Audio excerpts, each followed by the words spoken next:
Okay, today is July 18th, 2020. You listening to the Quirk Tarts, AJ and T Nasty in the Hi, building, hi. in our own buildings separately Separately quarantined, because socially distancing. right, physically distant, shelter in place in 2020, the year of what the entire fuck. I feel like in a couple years, if we all make it through this and we look back and we're like, what was 2020 like? Like 2020 was just It was the real Y2K. it was Like the real it, Y2K. Like it was right. the real 2012. It was the real like what the entire fuck. Also, I've been trying to research how many times can we say fuck on these podcasts? Like did I use all of mine? Should we try? Like will the FCC listen to this and go, "Oh, you have exceeded your amount of fucks." So, let me just try to get like 6 more in. Six more in, and then maybe we'll have like a code word Yeah. that means fuck. Yeah.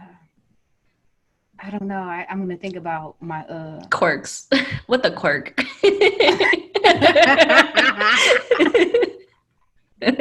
So in addition to 2020 fuckery, it's been like a month since we talked and a lot of I mean, shit. it's a month since we talked and recorded it. Yeah, you know what I mean. You know what I mean. Like the details of the Yes, yes, yes. conversation being Of recorded all the was, quirkeries, that's really hard to say. Quirkery.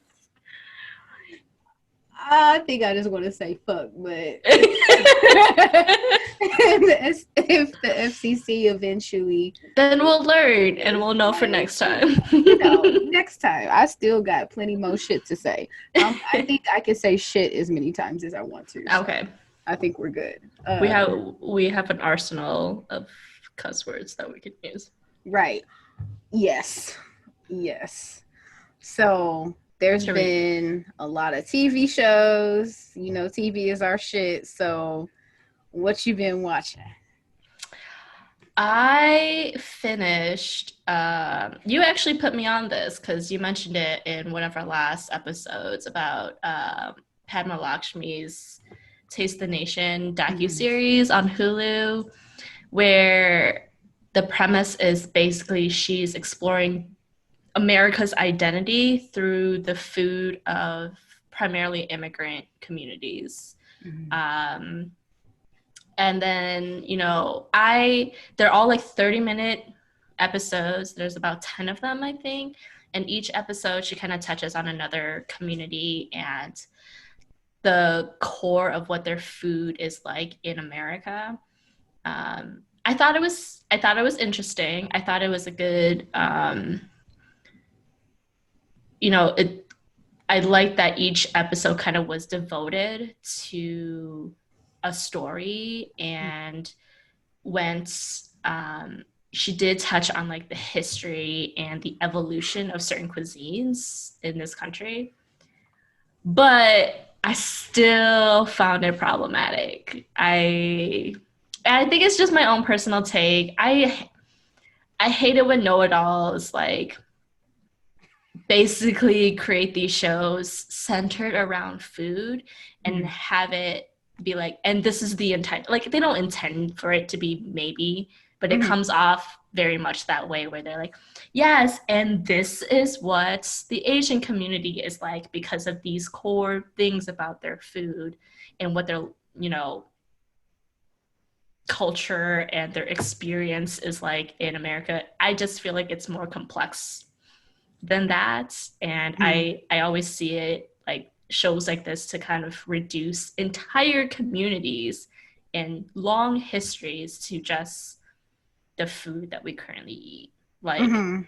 Mhm. it's so much more, and like it's I'm not saying that there's it like food, yes, like if you unpack the food history, there is a lot there and there are a lot of alignments to actual Mhm.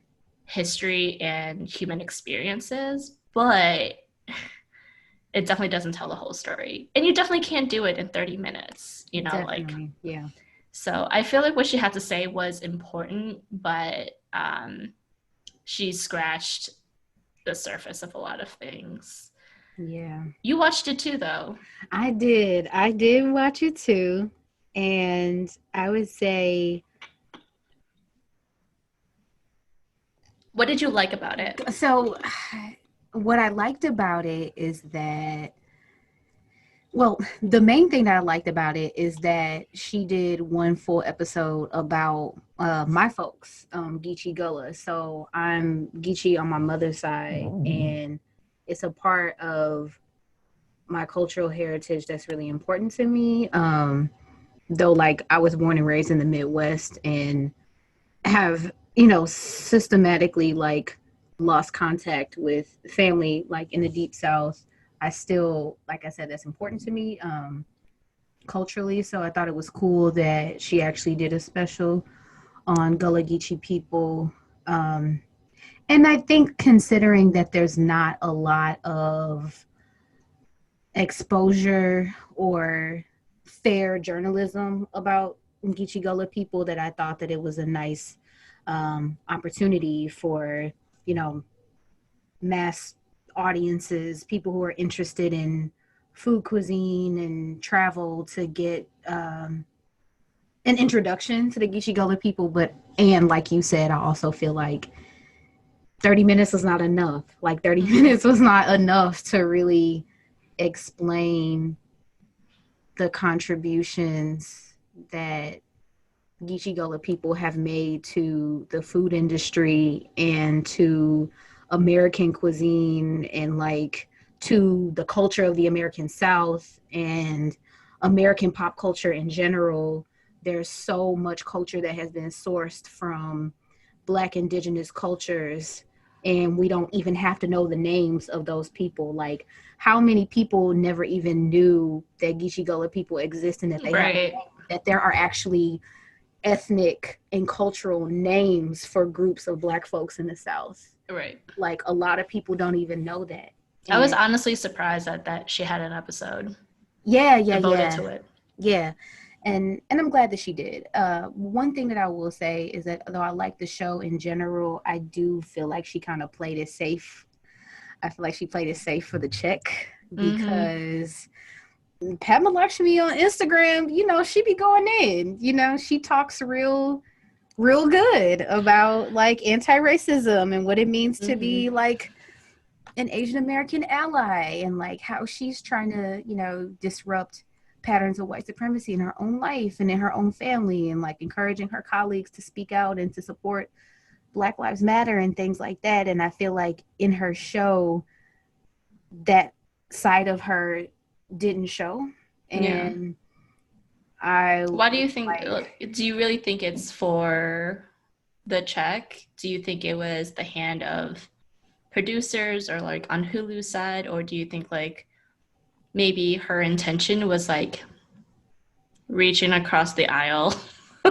Probably, yeah, probably, because there was a moment where she was actually holding a Trump supporter's hand. Right.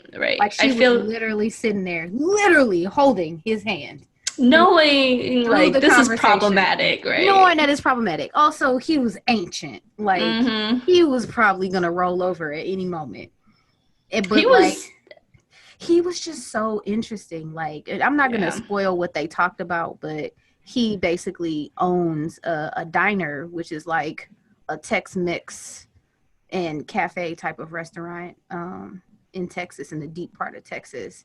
And he's a Trump supporter, but like his whole business is like operated by Mexican American folks, and he has and serves community ties to Mexican American folks. So she's asking, like, how can you be a Trump supporter and love Mexican people at the same time? And he was kind of struggling to answer it. He didn't know.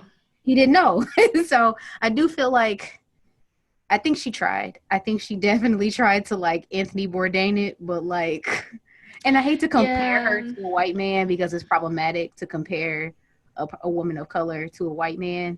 And I also feel like she had an opportunity to put on for us, and I feel like she played it safe a little bit. Hopefully her next special will go in a little bit harder.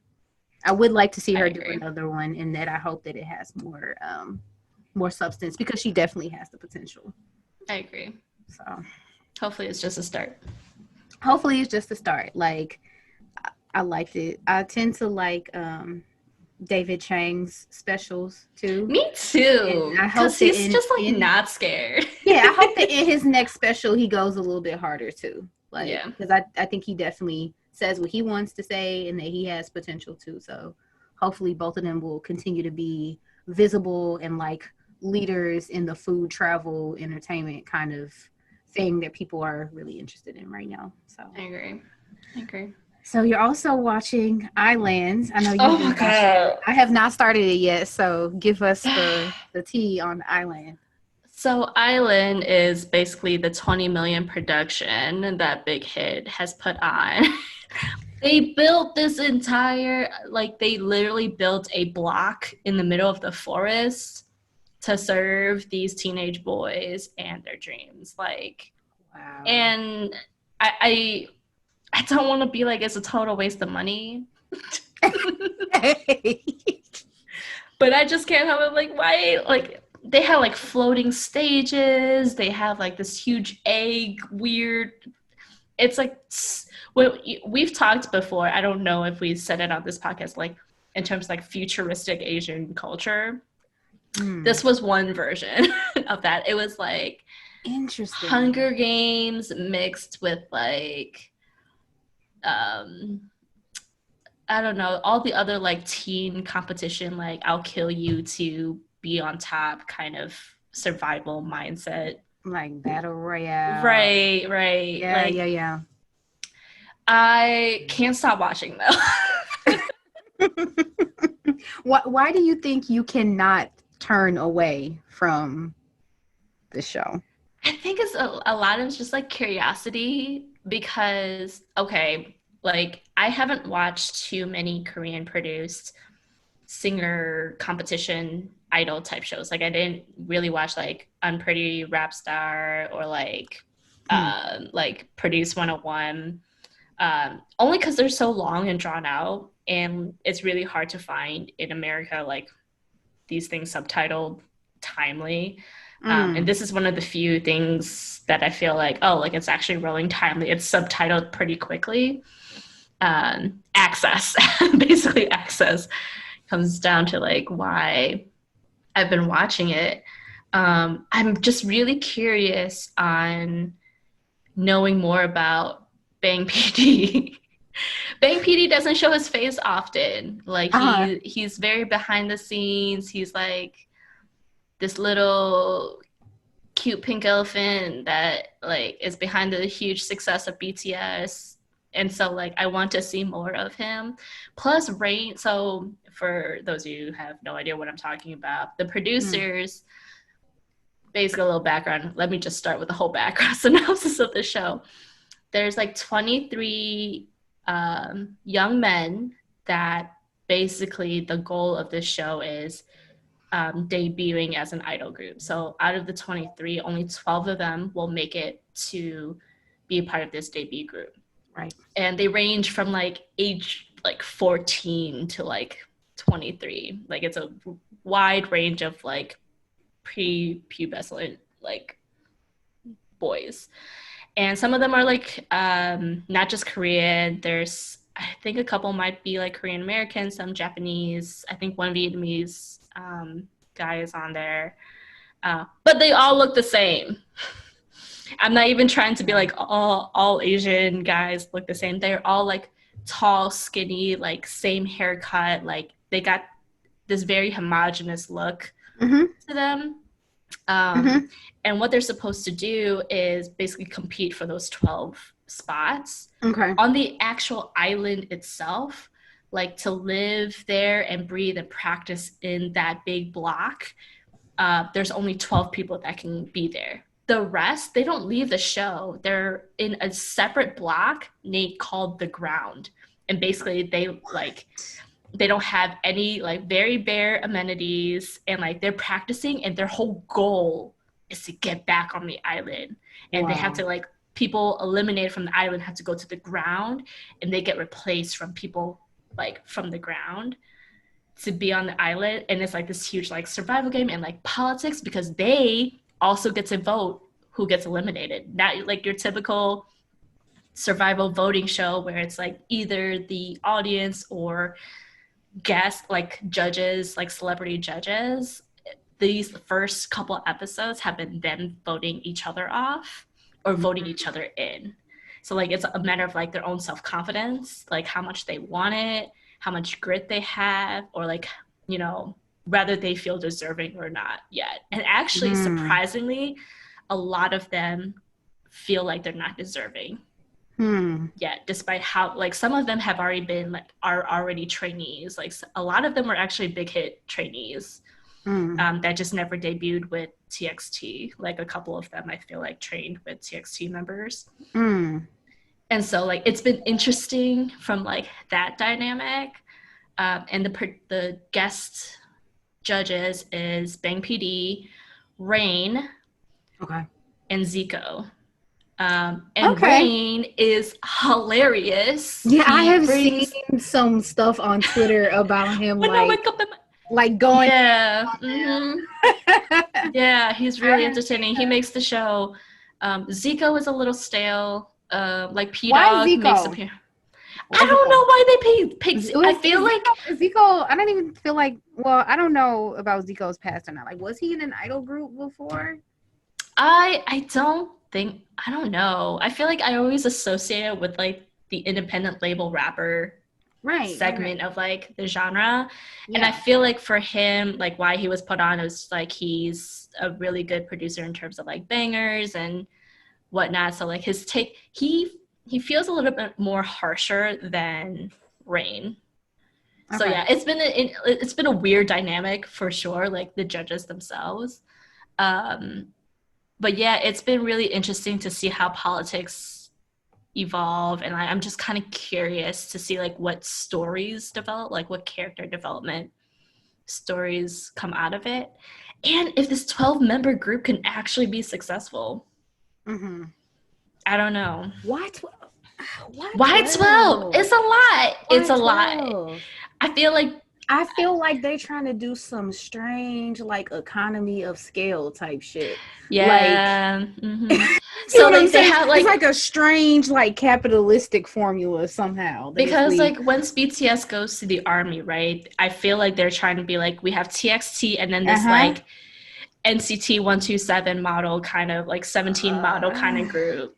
I don't know. It's been weird. And those groups are all messy. Like those mega groups where there's like, you know, more than 10 members or whatever, or where there's like squadrons of groups. Like, why are there like 6 different NCT groups? And if you add them all up, it's like 25 dudes. Like, and I also feel like, but that's like SM's model though. Like, I feel like Big Hit is trying to establish some kind of economy of scale so that like when BTS goes into the military, they still want each individual member to have their own identity. I feel like Big Hit does a really good job at that, at like individualizing that members of BTS as well as TXT. Right. However, this is why I'm so confused.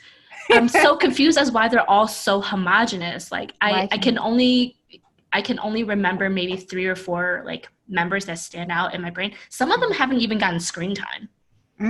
Interesting. So like it's been so bizarre that it's like I'm like this can't go well. I don't. Well, and they're not really that great. That's like the other part. Like talent wise, that's the T. Oh like, no! I was gonna ask you that next. Like, well, do you think that they actually have potential? Talented, like though. When they first like you would think that they know they're on TV. And they like some of them didn't even go all out. Like when they were making their like the first opening scene is like all 23 of them. Like some of them were like grouped together, some of them were duos, some were individual performers, but they would take the stage and the rest of the group had to vote whether they deserve to go to the island or not. Like amongst themselves. Okay. And like and because they just wanted to play nice, everyone was voting for everyone. I'm like, what is this? Like they were not good. We can like it wasn't like maybe it was the sound, maybe it was the production. I don't know, but then like why didn't you put money towards that, Big Hit? Like yeah, I'm still watching. Yeah. I'm hoping it did turn.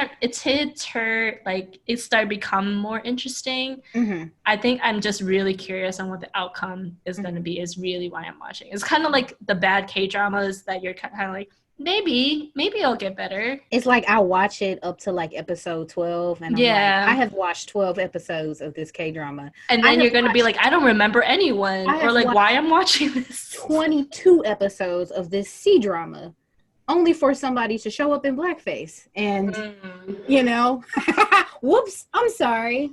You know, and it's like, why?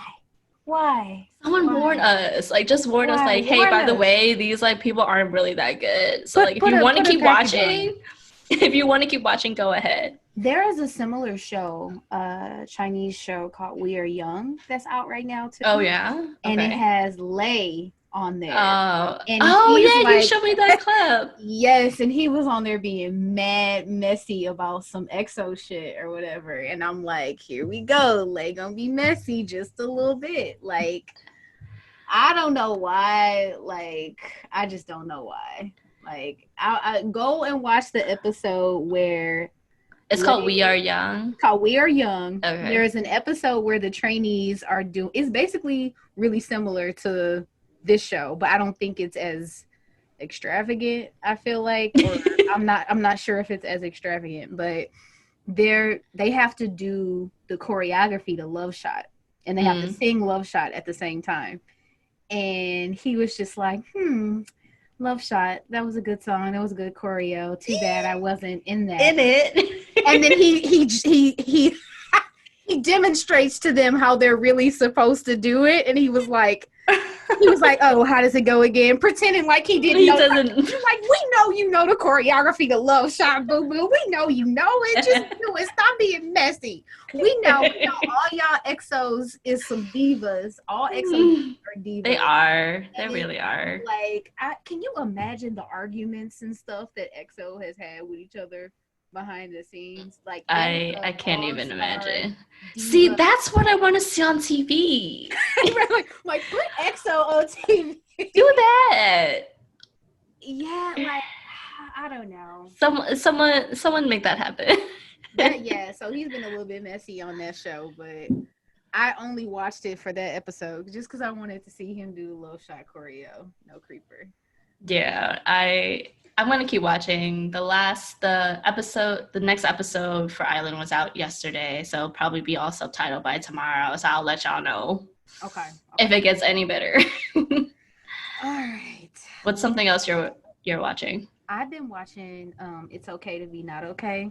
And on Netflix. Yeah, like it has been surprisingly, I don't know why surprisingly, because I don't know what I expected it to be about, but it's been like something that I feel like I need in my life right now. Yeah. Like the story. So the backdrop is that I'm not even gonna tell you the backdrop, just watch it. But the lead, the female lead is an author, and the books that she writes, I have found particularly like touching and something that I like kind of needed at this time, like kind of how it's fairy tale-y, folk tale-y, like yeah. And the art is kind of like in that Ted Burton kind of style. Tim Burton. I said Ted Burton. We know. Wait. There's only Ted Burton was the white dude villain on White Chicks. The Wayans brothers was like Ted Burton. No, not Ted Burton. Tim Burton. I knew who you meant. The Nightmare Before Christmas. No, Nightmare Before Christmas. The Nightmare on Elm Street. No. The Nightmare Before Christmas. Not Freddy Krueger. I'm getting my shit all mixed up, y'all. Did he do James the Giant Peach too? No. I don't think so. But the similar concept, like very like claymation. Look, y'all know who the fuck I'm talking about.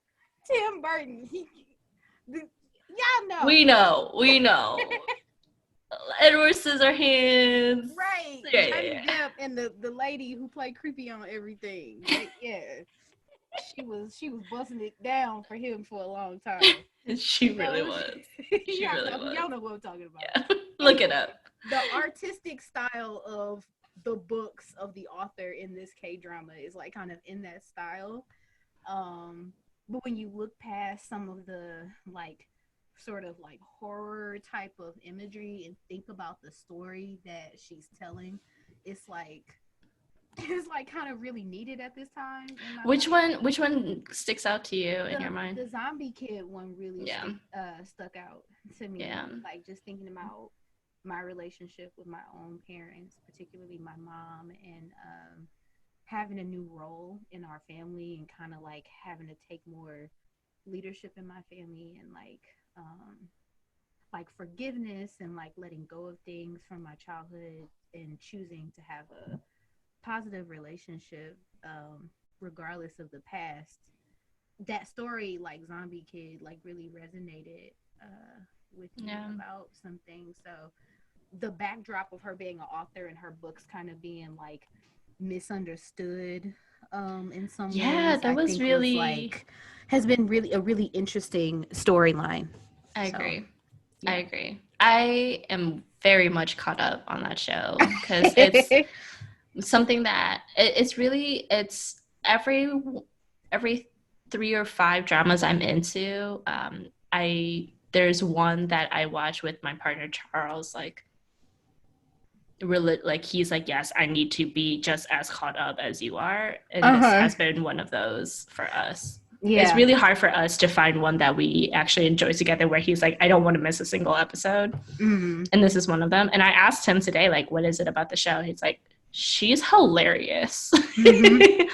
Yeah. She the main female lead is a very refreshing like K-drama character. I feel like it is. She's kind of got a different like role and a different swag than your typical female lead. I will also say she's got like I don't know if this is problematic, but she's got like bad bitch energy. Oh, you know what I mean? Like for sure. Her whole swag, like her whole way of like existing.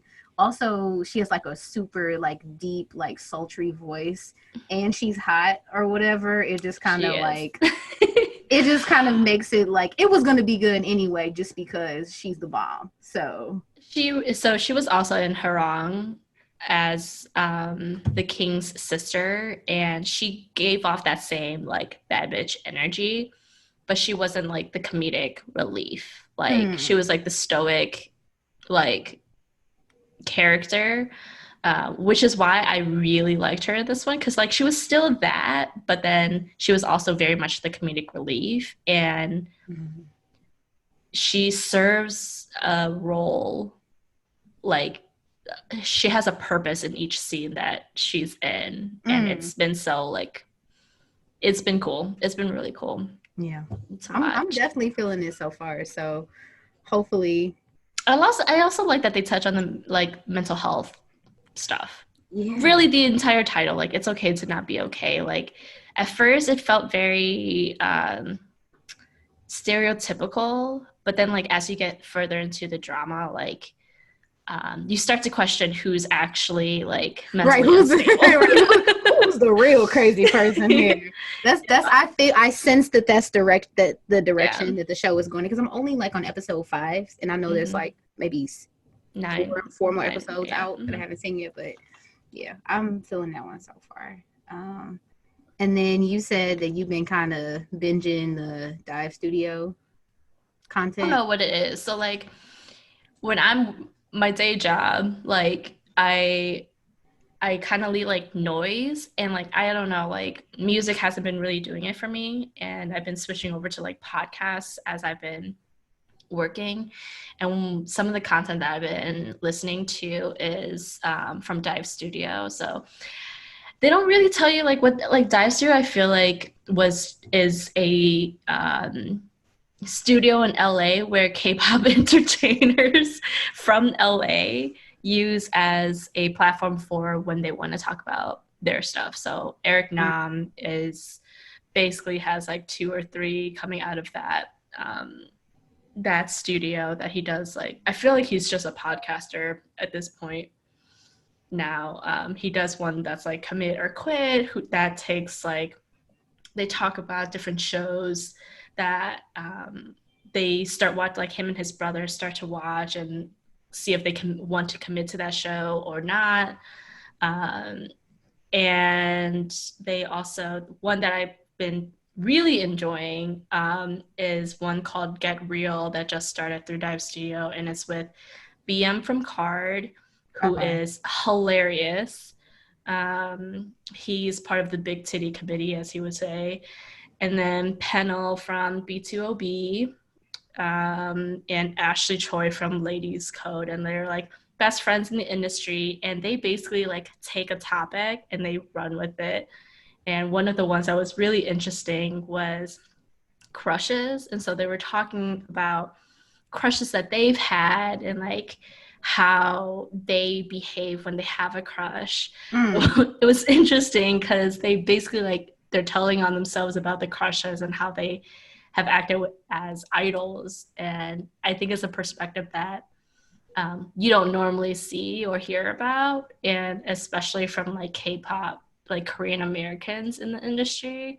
It's been really entertaining. And I think it just resonates with me because like the K-pop content that I'm used to consuming, it's very like polite, and like they know what to say, and it's very manufactured in terms of their public persona and the public brand that they want to show off. But these particular Korean American K-pop stars do not give two shits. They're like, our brand is just like, we're going to be real. Like, we're going to just say what we want to say. And if we spill some tea along the way, like, we spill some tea. And so it's been very laid back, where I feel like I normally feel like we don't get that from our K-pop idols. So. You know who I wish would spill some more tea? Who was that? Jessie. Oh, you have some predictions. I feel like Jessie knows some stuff about some of these rappers, like these K rappers, like, because her Instagram be interesting. If you look kind of how she moves on Instagram. You have your own theories, right? Yes, I have some theories about what Jessie might know or be into. So I'm and I know she started a reality show. She's not messy though. That's the thing. Right. She's not messy. It's like, why? Just can't you be messy? Just a little. She's not gonna slip. Can't you give us a little? She knows better.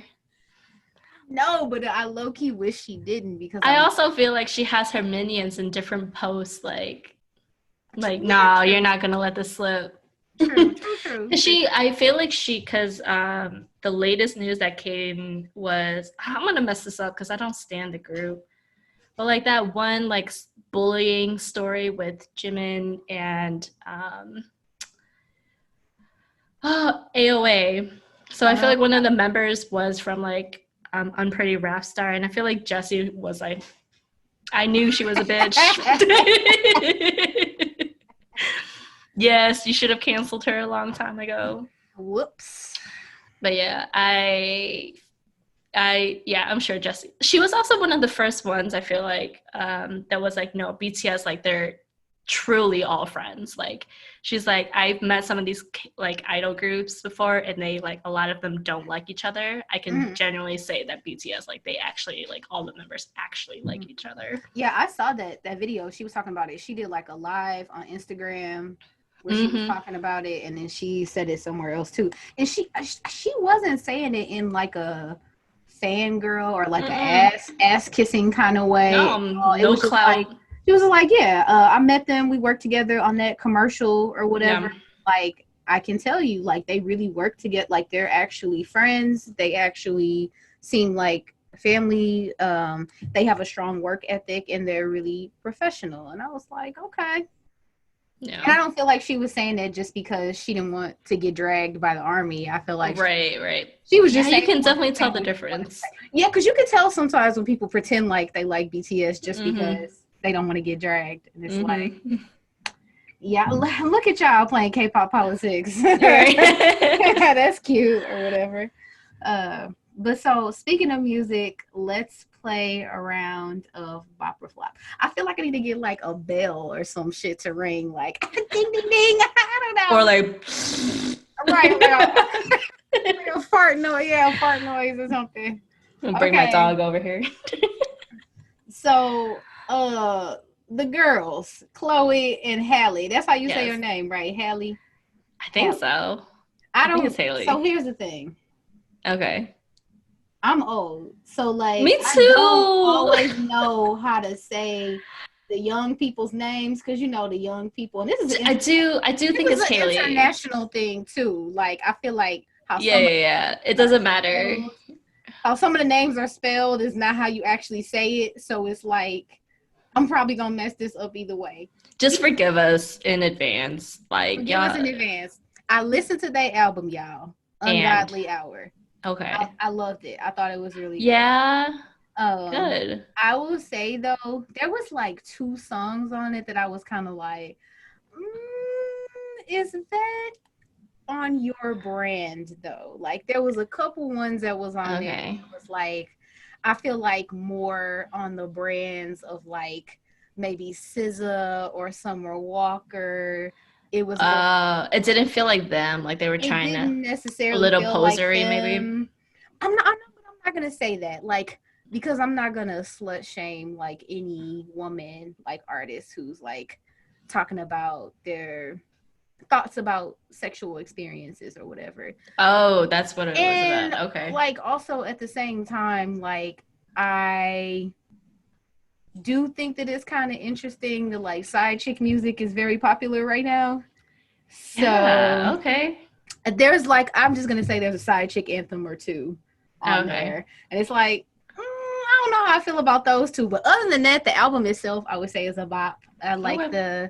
um the video that they have out right now that came out a couple of weeks ago, and the single I really like it. The visuals are great. I think they're really talented and really pretty or whatever, and I just hope that they continue to like be themselves and not like get pressure to like do thotty anthems if they don't really want to do them. I hope that if they made those songs it's because they It really was because wanted, they want to right because experiment and like right because they really wanted to and not because of like any kind of external I pressure. hear you. So but I did like that. um Irene and Solgi have music out, Oh, I'm and the in video love with those two right now. I really did. That was one of the only like K-pop You're not really like, projects that came out recently that I actually liked. Like I have yeah, not been impressed with like any of these recent comebacks. Like yeah. This one stood and out for sure. this one definitely did stand out for sure. I thought the video was interesting. They had a lot of like Moments. stuff in there for the kids, you know. So if you I was like, gay panicking. I'm not gonna yeah. lie. I was like, oh my god. I was like, look at Don't y'all. do it. He was like, don't do it. He's like, no, wait, Touch her, don't touch her, touch her, don't touch her. don't do it.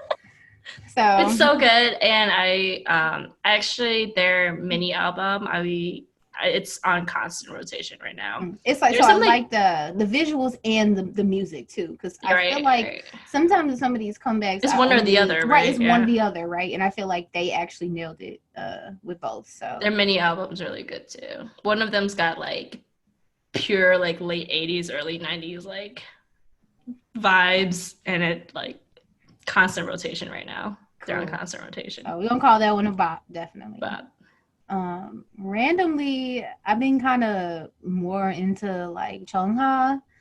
um I she's a didn't baddie too. Yeah, like she had a couple things come out this summer, like some music and also a couple videos, and I've really liked it so far. Like I didn't necessarily think of myself as a Chungha fan, but now that I think about it, like when I'm listening to K-pop recently, I've been kind of listening to a lot more of her stuff. So that's Definitely a been bop. cool.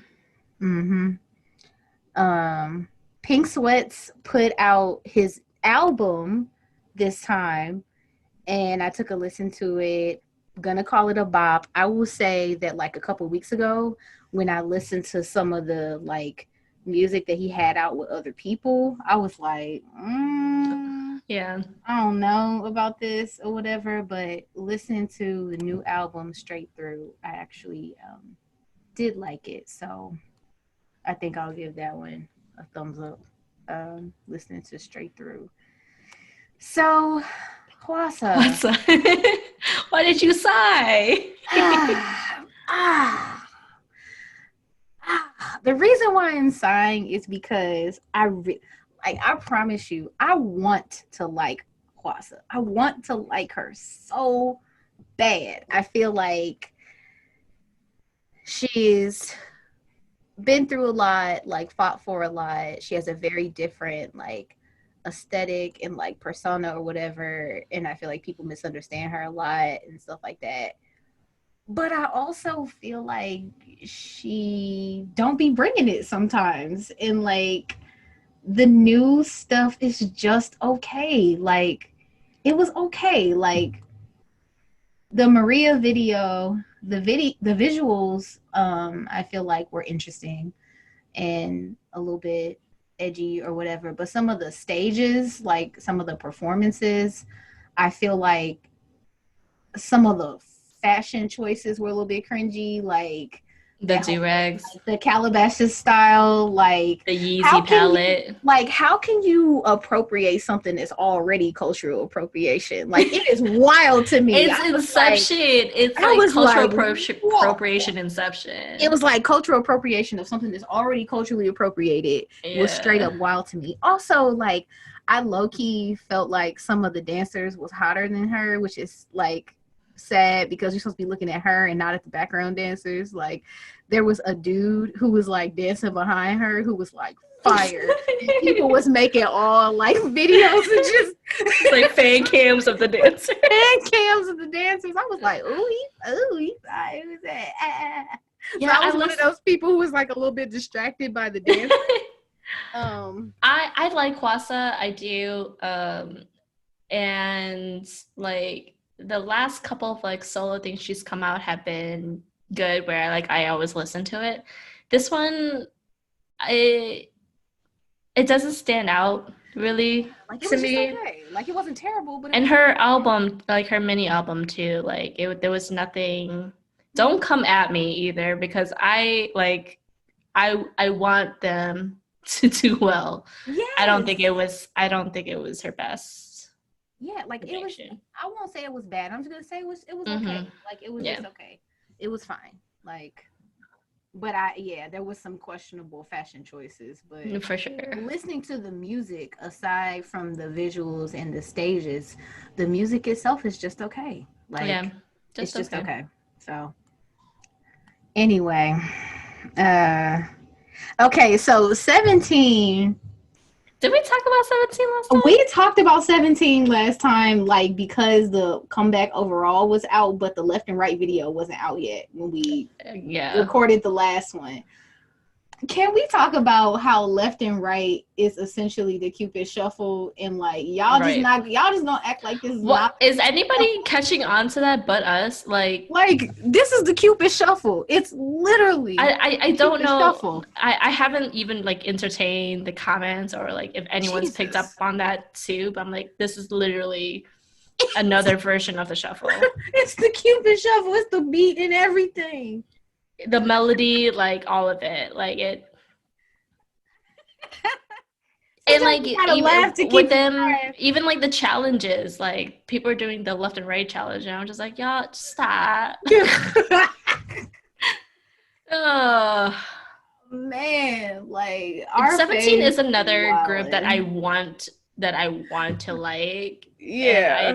And I think I said this before, like they come out with bops, and like this one is like it's supposed to be a bop if it wasn't for the fact that it's a copy and paste from a literal song that is like every party anthem. Even the other music, like just aside from the copy and paste of Cupid Shuffle, I do kind of feel like the other music kind of sounds like stuff that I've heard before. Yeah. So, I mean, it wasn't terrible. I do think they're cute or whatever, but like, cuteness is not gonna guarantee that you'll last in this game. Yeah. You know what I mean? Like, you can look good all you want to, but I wish I could if name you ain't one bringing it with member. the music, if you ain't bringing it with the music too, like, Yeah. I don't know. So, I mean, whatever. I thought that was hilarious. I'm like, so we just gonna We're act just like gonna glaze over this. Like, this is not the whole damn Cupid shuffle. All right, cool. Left and right. Moving it on. Sick K came I out love him right now. headliner. I do like it. I know Sick K is an interesting He's personality. yeah. He did enlist for the military, and so I know Mm-hmm. kind of like He's pushing stuff out. all sad about that or whatever. And him and all his crew was up there looking like a whole idol group in their little picture. And I'm like, look at y'all. Rapper idol group extraordinaires. So that was cool. I like Darling a lot, and yeah, that's like low key my shit. Don't tell nobody. I guess I just told everybody. You told the whole internet. I think I just told the whole internet that Darling is like low key my shit. I'll be like, Darling, when you my boo be like, girl, what are you listening to? You listen to that again? I'm like, yes. Be quiet. Don't judge me. Anyway, I think that we're gonna call that one a bop. And also good luck to him in the military. Yes, see you in 2 years. Summer Walker put out her new EP that I know everybody was looking forward to. I do like that one. I like Summer Walker in general.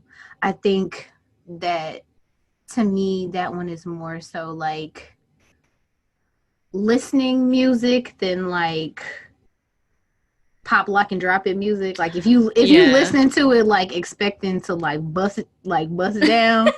It's not gonna happen. That's not. No, you listening to this for like I'm gonna sit here, I'm gonna smoke a cigarette, I'm gonna have a drink, I'm gonna think about all my exes and avoid any hey stranger texts that I want to send. And just like cry and like, oh my God, girl, I'm such a mess. So if you're interested in something like that, Summer Walker's it. Summer Walker's it. So I posted something that was like on Monday when you go back to work and your coworkers ask you what you did, and I posted a picture of RM from BTS when people asked him what he was listening to, and he was like Summer Walker. Right. I was like, just me. I just been listening to Summer Walker on replay, thinking about my choices in life, thinking about just like a bunch of shit that I didn't necessarily want to think about, but since I'm here, we might as well continue. So that was funny. Could you imagine RM sitting there listening to Summer Walker on repeat? Like, what are some of the things that are going through his head when he's listening to Summer Walker? Like, that's a tart's take, but that's not what we're talking about this time. So we're gonna keep that one moving. I'm just gonna leave that thought in people's heads. What else? BTS put out their basically the Japanese version of the last album with 2 more songs that are sad. Them 2 songs are sad as fuck. And you know how I feel about BTS. You know I really like BTS, and I definitely am a fan, but like damn, like them 2 songs was sad. they are sad. I feel like their Japanese singles be like that though. Somebody else said that too. Like the Don't Leave Me Now one. Yeah. That was also like one of the first songs that we were like, they're telling us they're leaving, right? It's like, are y'all breaking up with us right now? Like, yeah. What's really going on? What is it about the Japanese versions that always like hit the heartstrings a little harder? Like, was this a cry for help? Like, what is going on, y'all? I'm getting worried. I'm getting nervous. We're getting closer and closer to October. Well, we'll have to know by then. Like, it'll be at least Jin, if not Jin and like and Suga. several of them. Like, I still have a conspiracy theory that, that like, they're all gonna go together. That they're either all gonna go together, or the oldest 4 will go together, and that the 3 will do like solo projects or something, or mixtapes. I feel like the smart thing to do would be to all go together. You might as well, like, while everything is crazy right now and people can't really tour for real, they might as well just go now. Right. And I wonder if that's why we don't have dates. Maybe. I don't think I'm ever going to see this refund. It will also make sense why they're, breaking up with us. It's only a matter of time. Too. Like, it's only a matter of time. Yeah, I gotta get, take a deep breath, because it's going down. But V, who is very good at being a tease, put out a little snippet of a song he's been working on or whatever. That I actually haven't listened to it. I think it sounded really good. Yeah. So looking forward to hearing that come out. Because I think his voice is really unique and sounds like really good. And I think he's going to be a really good singer, like, when he gets older. So he's come like a long way. So yes. Yeah. Looking forward to that. So what should we start with? Tart's take. Okay. Let's have a convo about some stuff that's going on. So let's do it. Last time we were talking about, like, all of the really interesting and overwhelming, like, support for Black Lives Matter and K-pop fandoms specifically. We talked about that last time, and the question that we had was like, okay, we're saying Black Lives Matter, but do Black Lives Matter actually matter, like, in K-pop? Like, do Black lives actually matter in K-pop? Because there's so many examples of anti-Blackness and, like, Black fans being treated really poorly, like, within their own fandoms, and, like, people shutting down Black fans and, like, ridiculing Black fans, and even other artists, like Black artists, for, and we didn't even talk about this specifically, I don't think we touched this, but examples of, like, people like Cupcake and Lizzo who have said things like they think that the artists are attractive or whatever, and people attacking them and sending them death threats. Like, it be getting unnecessarily serious for no reason, because there's a lot of, like, insane, like, ownership of these artists in K-pop fandoms. But then when you combine that with, like, legacies of anti-Blackness and other, like, people of color and international communities, it could just make for a really ugly mess. So sometimes for me, over the past couple months, it's been feeling a little bit, like, ironic and strange that there's been all of this, like, interesting, like, there's a sensation that there's, like, open support of Black lives in the whole, like, K-pop, like, worldwide community, and we just but then it's like just know that it's not true though. It's not true. Like, let's not act like every single K-pop fan gives a shit about Black people or about Black lives. So it's just it's a really interesting thing to observe. But I don't even think that I want to necessarily talk about K-pop today, because there's some other things that have been coming up for me. Like, and the thing that's coming up for me is in regards to still a discussion about if Black lives actually matter. Like, the question that is coming up for me constantly the past couple days is, do Black women actually matter? Like, do Black women matter? Because there's been a lot of, like, attacking and gaslighting and even physical violence against Black women, Black celebrities, and Black public figures that have happened over the past couple days, and it's a joke to everybody. So the first thing that I'm thinking about is Megan Thee Stallion getting shot, and allegedly, because I know the rules of journalism, you have to say allegedly, shot by Tory Lanez. And it's like, people are all on Twitter and all on every other social media platform joking about it like this shit is a movie or a TV show, and it's not. Like, she's a real person who got shot, Right. and more than likely by somebody that we actually know, who got arrested for a gun charge, not for shooting her. And like nobody sees a problem with it. Like I just I'm just like really at a So loss. I so don't know. tell us more like about what has come out in terms of what the altercation was, or The only details that I have seen was that like they were in a car with one other person, and I guess things got heated and he started shooting or whatever. But like another thing, that there's some conspiracies floating around too, because you know there's always conspiracies. And I'm not gonna say if I agree with it or not agree with it, but what we know is that when the Jenner Kardashians tend to be involved, there's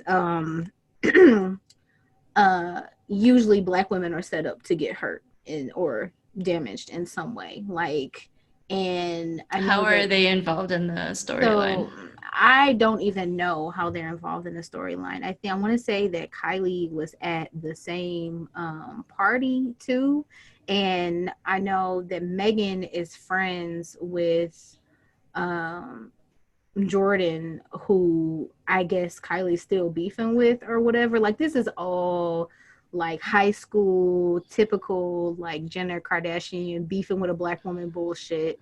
Mm-hmm. And Megan happens to be friends with somebody that they beefing with or whatever. But I'm still not sure how that connects to like the situation with Tory Lanez. But somehow I feel like I wouldn't be surprised if it does connect to it somehow, because there's a long track record of like these Kardashian Jenners like attracting like wild self-hating black dudes who like just waiting to do some wild shit just to prove that they're like cool or whatever. We Mm-hmm. know their Or names. Like that's masculine.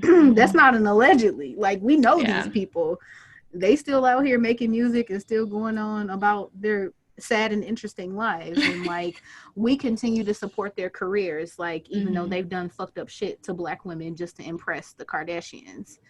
And it's like, I don't know, man. Like I feel like it is very strange that she actually got shot. Like she was actually shot in the hospital, like still recovering. And that the same people who were mobilizing for George Floyd, who were talking about Black Lives Matter, you know, a couple days ago, are on Twitter, like posting memes and posting jokes and talking about, you know, well, she called him short, and like creating all sorts of really wild, interesting stories about why it probably happened, instead of just simply demanding that there's justice for her. Yeah. And I think it kind of speaks to a double standard that kind of exists, like particularly in some black and people of color communities. Like when something terrible happens to a black woman, we question her, and we tend to go towards personal responsibility instead of just no questions asked demanding justice. But like if something happens to a black man, the first thing that we do is demand justice, and then we ask questions later. Yeah. And like that's intersectionality. Like that is the intersection of race and gender. Like um when black women are women too, we get to blame women for when bad things happen to them. And like it's happening right now. Like there's an example right here right now. Like Megan Thee Stallion is still alive, and like people are out here joking about her, and like I How don't did the know, I just news roll out for you? Because like I feel like when I found out about the story, I just heard about Tory Lanez, and it wasn't until like a couple days later exactly, that it's like like the story became about him, and like not right. even about her. The fact that like or somebody shot her, likely Mm-hmm. him, and Mm-hmm. or allegedly, quote allegedly, I said it allegedly, him. And like Fuck, right? it's funny because like he's a short guy, and now the joke's about a funny guy, funny short guy shooting at tall black women, and as opposed to like Megan Thee Stallion is a grown black woman who is a successful rapper right now who got attacked by somebody in public, and they arrested that person before having a gun, not for actually assaulting and shooting her. I'm sure, like, and I haven't seen this yet, but I have a feeling this is going to be another, like, angry black woman story. Yeah, but that's what people are already turning it into, and there are very little details about what actually happened. Right. And that's what I'm saying. Like, people are creating all sorts of stories and all sorts of conspiracies about what happened instead of just simply demanding that there's justice and that wishing her well and hoping that she gets better. Like, that's not really what's happening. People are taking this as an opportunity to, like, dig into the fact that she's, you know, a strong, confident, tall black woman. Like, she talks like, you know, like she got swag or whatever. And it's like, somebody putting her in her place and blah, blah, blah. You're not talking like that no more. Like, the hate for black women is very evident, and it's always evident. But when things like this happen, and even other celebrities like 50 Cent coming out, dissing her, making jokes about her, and mind you, she's still... she might still be in the hospital. I don't know if she's still in the hospital or not, but even a couple days ago, she still was. And it's like, I'm sorry, you joking about her, and she could have died. Like, people still will, like, support 50 Cent and all that type of stuff because, he got shot so many times, so, like, we should support him because he's a victim of violence. But, like, that same person who's a victim of violence is, like, shitting on a black woman who's a victim of violence. Right. How does that make sense? Right. Yeah, talking about this now makes me think about when the Chris Brown and Breonna story rolled out, and how the conversation became about, like, didn't she deserve it though because she cheated or, like, gave him, like, an STD? I'm just like, the fuck? Like, it does not warrant that kind of beating. Nothing warrants that kind of beating, and how people were so quick to jump behind Chris Brown. And how he came out with a documentary later. Like, let's not forget how he's like, I need to save my brand, and explain how devastating it is to be a child star. Like, people who inflict harm and pain and violence against black women still get to have careers, still get to get plenty of resources, still get support from people, and he monetized off that, and he benefited from it. Like, he didn't lose. And it was of no consequence. Violence and harm is inflicted on black women, and it is of no consequence, even in our own communities. And I'm just going to say this for people who are listening that are like, okay, well, you know, institutional racism, violence against black women, and, you know, violence in our own community are separate issues. Maybe they are separate issues. And at some point, we have to fucking deal with the fact that hatred towards black women is a cultural issue that we have to deal with in black and people of color communities. Like, shit happens to black women and we don't protect them. We don't protect them. We don't step up for them. We don't ask questions for them. And there are so many examples. I was just going to say that. Like, we mobilized for George Floyd, but we didn't mobilize as hard for Breonna Taylor. And her murderers are still out there. And now her name is just a hashtag. People, you got fucking Becky's out here doing, like, naked photo shoots or whatever. Like, and while you're watching my naked ass, hashtag Breonna Taylor. It's like, right? You know, it's like opportunistic for people to get attention and look cool and look down, but, like, there's not really any justice or consequence for when we are harmed. And I know that it's not just in black communities. Like, other people of color and other cultures have similar issues with misogyny and issues when things happen to women that people have a way of not believing women, not trusting women, and like utilizing certain cultural values to like prioritize the needs of men. Like I know that that is not just a black people problem. I get that. But what I'm saying is that like if people right now are talking about Black Lives Matter and trying to figure out how we can really make this idea that Black lives actually matter a reality, we also have to deal with intersectional issues such as misogyny and hating Black women, because it's one of the biggest ways that like our outcomes are continue to be disparate and continue to be devastating. Like if Black women's lives don't matter too, then what are we actually fighting for? Like are we only fighting for Black men? Yeah. And when I say women, I also mean trans women, non-binary femmes, cisgender Black women. All Black women have to matter too. And like, so for other people who like international music and K-pop and things like that, like if y'all want to go hard for Black Lives Matter, like go hard for Black women too right now, and start asking questions and like start demanding justice, and don't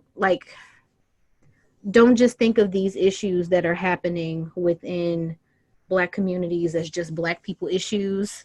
Like also think of it as human rights issues, just as you think about police violence too, because they're human rights issues as well. And like sometimes if there is pressure from people who want to know like, okay, why are you fighting for this but not fighting for that, it might help them realize that some of the things that we're doing is problematic. So I don't know. Well, the devastation in just all the different kinds of things that Black women are subject to in terms of violence and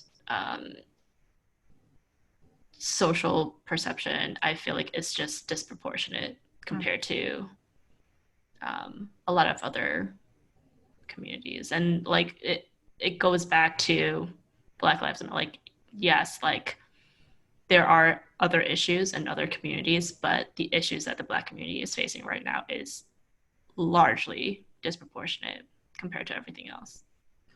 It's just And like, it's not to devalue or demean anything, you know, it's really just a cry for humanity. Like, the fuck is going on right now? Like, why can we not coexist?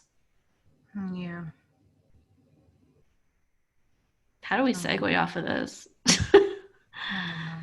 I feel like I had more to say about it, but that was gonna segue into a whole nother episode. Like what I was gonna say is that another reason why I feel like this is painful and harmful particularly is because if you look at like fandoms, so like K-pop fandoms, or even like some of the TV shows and like art forms that have been coming out from like LGBT plus communities, so much of Black women's culture is sourced and used in different art forms, like different East Asian art forms, different LGBT plus art forms, where like everybody wants to act like and emulate a Black woman and source culture from a Black woman. Our hairstyles, our fashion, our phrases, our walk, our swag, like all of it. it's okay for everybody to always take and source culture from Black women, but like when it comes to things that actually matter and to really be allies and to really be supporters of Black women, no fucking body knows how to do it. Everybody gets amnesia all of a sudden. It's like, oh, you loved Black women 5 minutes ago. Like, where's the love now? You know, it's just, I don't know. I don't really exactly know what to do about it other than continuing to speak out on the fact that it is a problem. I know that there are plenty of scholars, teachers, leaders who are working on these issues, who their voices can and should be amplified. And like, so I'm not trying to make myself an expert in this. I just know that like it is frustrating and we have to do better. And that if you care about Black lives, you got to care about Black women too. On a lighter note though, that I feel like is kind of related to this, but like not as closely related. This whole conversation, since we're speaking about double standards, kind of, another double standard is like, we want Black women to be open-minded and liberal, right? But somehow we only want Black women to be open-minded and liberal and supporting of movements, but like when it benefits men. And this whole like Will and Jada entanglement situation with August Alsina, I feel like has blown the cover like right on off of that idea, because some of the same people who were praising Jada like a year, 2 years ago, when she first kind of started her like red table thing, and she was talking about like, you know, the importance of exercise and like vegetarian eating, and like talking about how important it was for her to co-parent and to have a positive relationship with Will's ex, and like for them as women to have a positive relationship and like peace between them, since they all have children in their family. Like, these people were straight praising Jada, like putting her on a straight pedestal for And that, now, for this revolutionary idea, quote, revolutionary idea that co-parenting is something that Black women should do peacefully and willingly. And then the yeah. entanglement is exposed, and now she's all sorts of things that I'm not going to repeat because I don't even want to bring those words to life. But it's like, what do y'all want? You want Black women to be liberal and open-minded, but only when it's your idea, right? Yeah. I'm not gonna say everything she did was right, because I don't necessarily believe that everything she did was right. But I do think that it's her business. And like, if they had an arrangement in an open marriage, which we've been hearing about for years, by the way, we've been hearing rumors about her.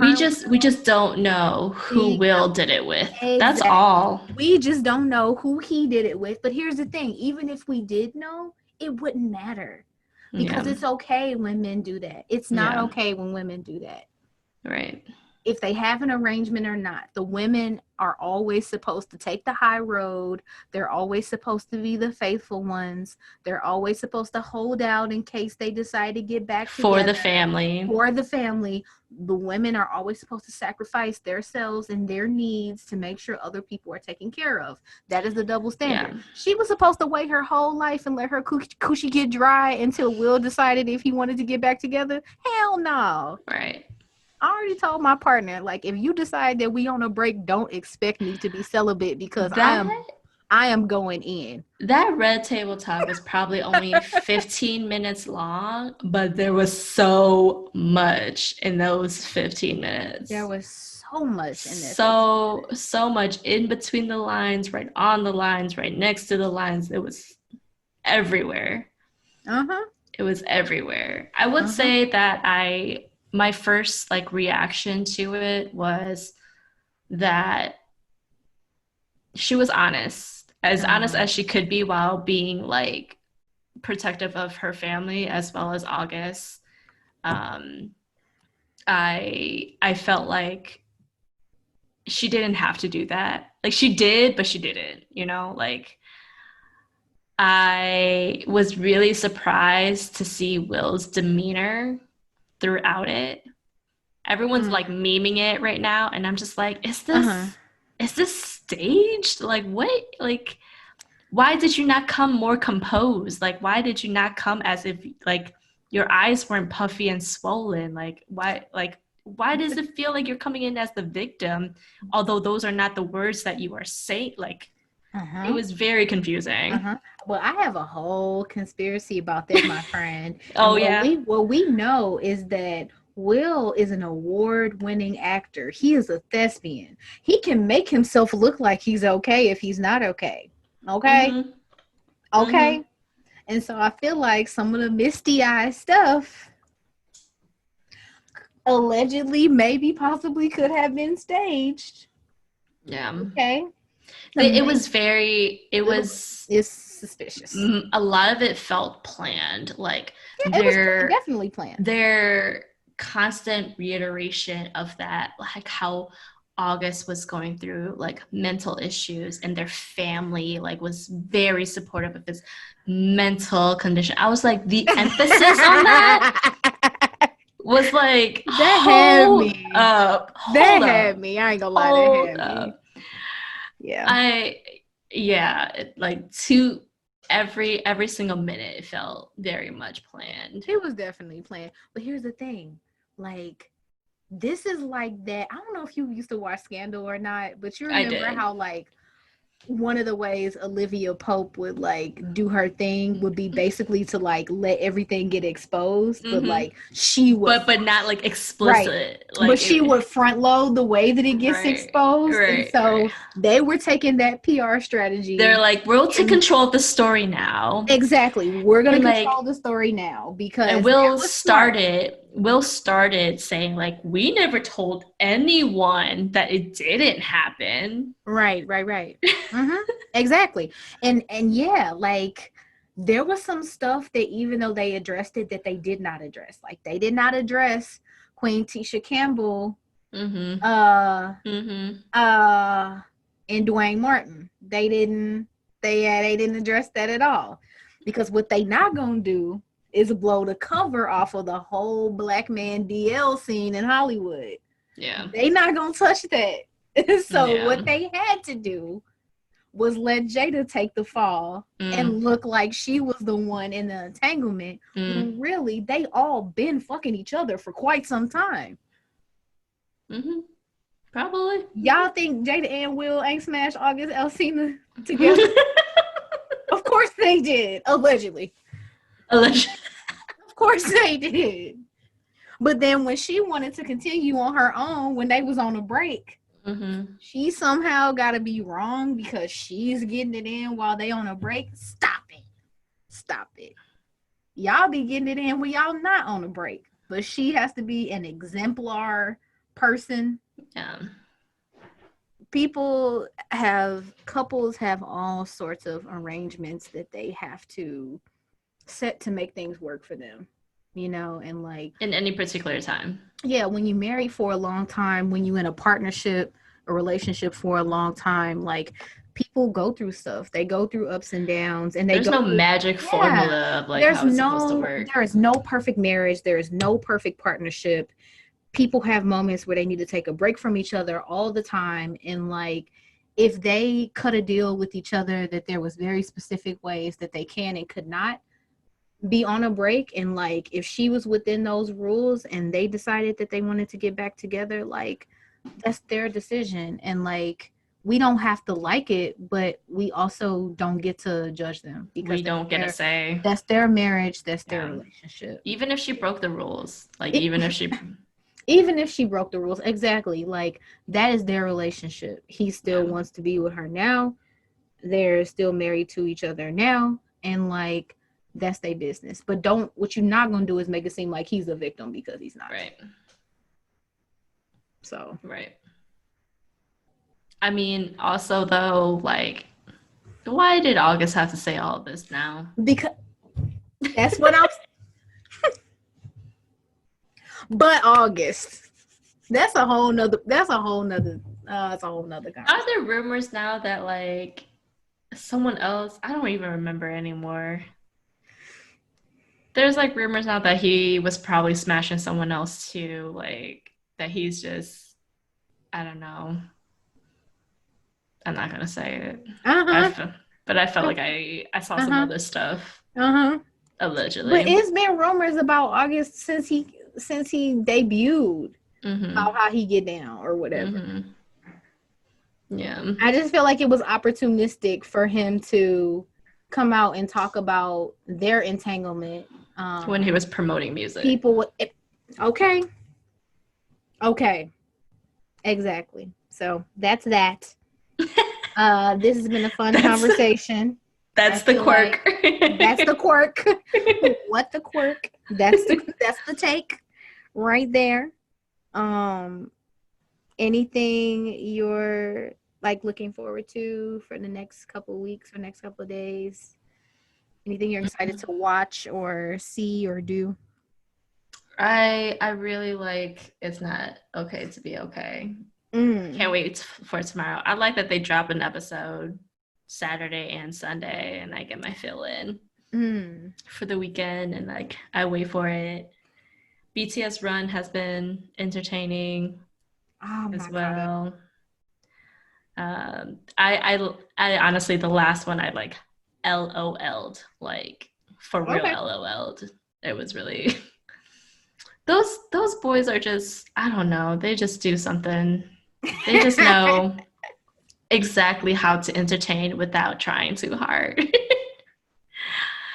But I will say this, I feel like I really miss social interaction.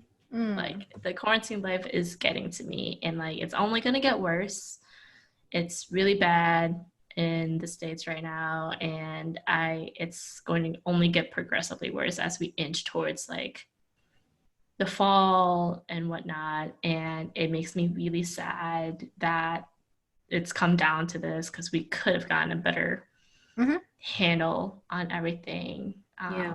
But it, it, I'm typically a homebody, so like this quarantine life didn't feel that much of an infringement into my day to day, but more so now, I like really want to go to a K-pop concert. I really want to like do karaoke. I like all the things that Yeah. I feel like I normally do to decompress and, I don't know, let out some steam. It's no longer an option Yeah. for me to do. Even if I wanted, like it's just not a good human citizen thing for us to even entertain the thought of. And as much as I want to like go to, I don't know, the beats like online concerts, I guess they'll do for now. I guess it'll do. I guess these K-pop drama, like K-pop content and K-dramas will do for now, but I'm looking forward to shit returning back to some level of, I'm just looking forward to human decency. Do you think that's going to come anytime soon? The answer that I was about to give was probably about to be fucked up, so I'm gonna say that let's just hope so. Is gonna be my answer to that. What Let's about just. you? I have um broken up with some things that I was still holding on to from like my last career. So like I kind of made a like career change in many ways in January, and I was still on a couple boards, and I was still like doing some volunteer activities that were related to like that type of work. And last week I like broke up with those last couple things, and so I've been making my rounds to kind of like just tell people like, hey, it's been great working with you, I hope that things work out, but like I'm out. And I don't know why I didn't do this sooner. Do you Like feel more free, I liberated? feel great. Like it feels amazing to let go of things that don't fit into what I feel like is my purpose. And Yeah. so I'm looking forward to continuing to let go of things that don't fit my purpose, and trying to become like more minimalist, like in my lifestyle, like throwing away stuff, giving away stuff, making my house feel more peaceful, and like continuing to create and to write. Like I've been trying to write again, and I also have been painting again, and it feels like really good to do my creativity stuff because I feel like the creativity is a part of my purpose. So those things like are things that I'm looking forward to. So Yeah, it's nice to see you creating a space for stuff that matters. I think we all live with that, like superfluous, extra limbs, extra baggage that you feel obligated to hang on because of whatever. Yeah. That's good. Are you going to start watching what's that other Netflix? It's a show called Was It Love? Yeah, I'm most likely gonna start that. Probably tonight. Or maybe once we stop recording, like, okay. And go. Right. Cause I feel like that one is probably gonna be like in my sweet spot because I got a very specific right. You're actually pretty good at juggling dramas. I cannot. I have to go like I have to be focused on one. Otherwise the storylines are gonna get meshed up in my brain and I'm not gonna be able to disentangle them. It's only because I'm a hoe and I like multiple options at one time. So, like, because I like to be in love with multiple people at one time. Like, being entangled. Juggling K-dramas is like very easy for me. So, yeah. Multi-stan in K-pop, multi-stan for actors and writers and stuff. So, yeah. It's what I do. Anyway, we've been talking for a while, so I guess we'll put a pin in this conversation until next time. Thanks for tuning in, everyone. All 2 of you. We appreciate it. Like and subscribe. Yes, to the 2 people who listen. We love you. Yes. Bye, y'all. Bye.